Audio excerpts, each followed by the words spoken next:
कहाँ है तेरा भाई? शुक्र है कि वो यहाँ नहीं है। दिन गिनना शुरू कर दे पांडे। वक्त तुम्हारा खराब आया और दिन हम गिने।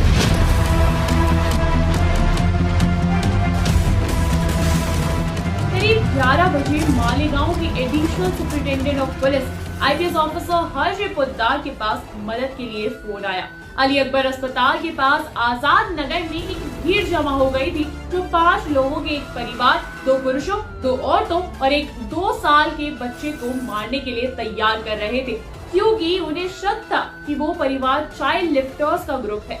मालेगांव से 40 मिनट की दूरी पर एक भीड़ के बच्चा चोरी की अफवाह की वजह से 5 लोगों के पीटे जाने के 12 घंटे बाद की बात है। रात 5 लोगों की जान बचाने वाले पूरे पुलिस फोर्स की समय पर कार्रवाई और इंटरवेंशन की कहानी है।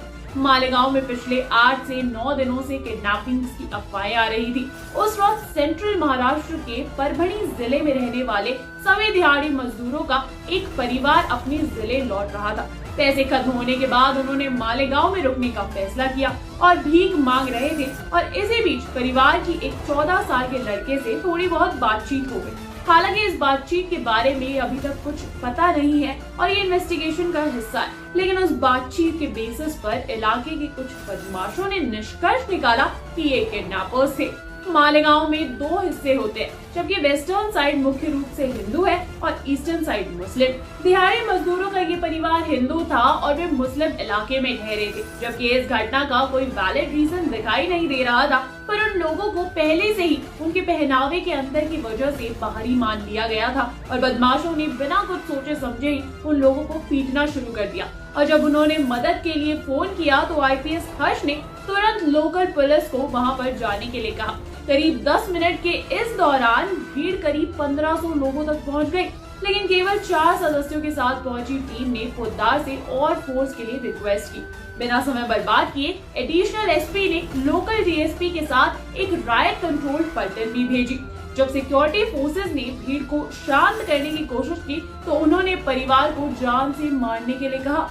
ऑफिसर्स ने तुरंत परिवार को 2 घरों में उनकी सुरक्षा के लिए पहुंचा दिया, लेकिन भीड़ उनसे परिवार को रिहा करने के लिए कहती रही ताकि भीड़ न्याय यानी कि मॉब जस्टिस दिया जा सके।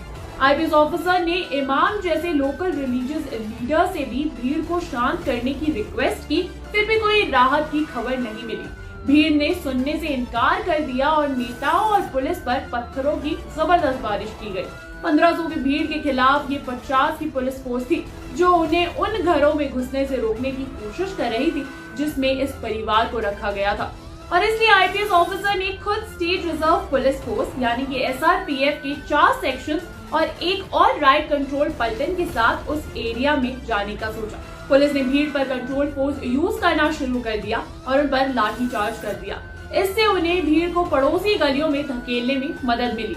2 गाड़ियां लाई गई और परिवार को बचा लिया गया और टाउन के सबसे दूर के पुलिस स्टेशन में भेज दिया गया। आईपीएस ऑफिसर के पहुंचने से पहले ही भीड़ ने पुलिस की एक गाड़ी को भी पलट दिया था, लेकिन किसी भी पुलिस अधिकारी को चोट नहीं आई और सिचुएशन को उस पॉइंट तक नहीं पहुंचने दिया जहां पुलिस को भीड़ पर गोलियां चलानी पड़ती।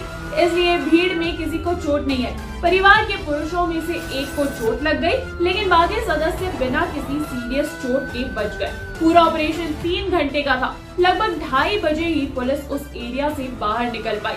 आईपीएस ऑफिसर का कहना है इन सभी मामलों में लोग सोचने समझने की कोशिश ही नहीं कर रहे हैं। उन लोगों ने आरोप लगाया कि परिवार ने 14 साल के लड़के को अगवा करने की कोशिश की, लेकिन किसी ने भी एक बार भी बेसिक फैक्ट्स चेक करने की कोशिश नहीं की और ना ही वो इस बात से शांत हुए कि पुलिस ने उन्हें हिरासत में ले लिया है और पुलिस इस मामले की जांच करेगी। आईपीएस हर्ष का मानना है कि इनमें से कई अफवाहें बदमाशों द्वारा खुद ही उकसाई जाती है, जो सिर्फ हिंसा के पागलपन में खोना चाहते हैं। ये रियलिटी बेस्ड स्टोरी हमें देखने को मिल सकती है दोस्तों दबंग 4 में भी, तभी तो मैंने आपको सुनाई है। अगर आपको ये कहानी पसंद आई हो तो अपने व्यूज हमें कमेंट सेक्शन में बता दीजिए दोस्तों। साथ साथ वीडियो को लाइक करें, शेयर करें और हाँ सब्सक्राइब कीजिए पॉलीग्राफ स्टूडियोज।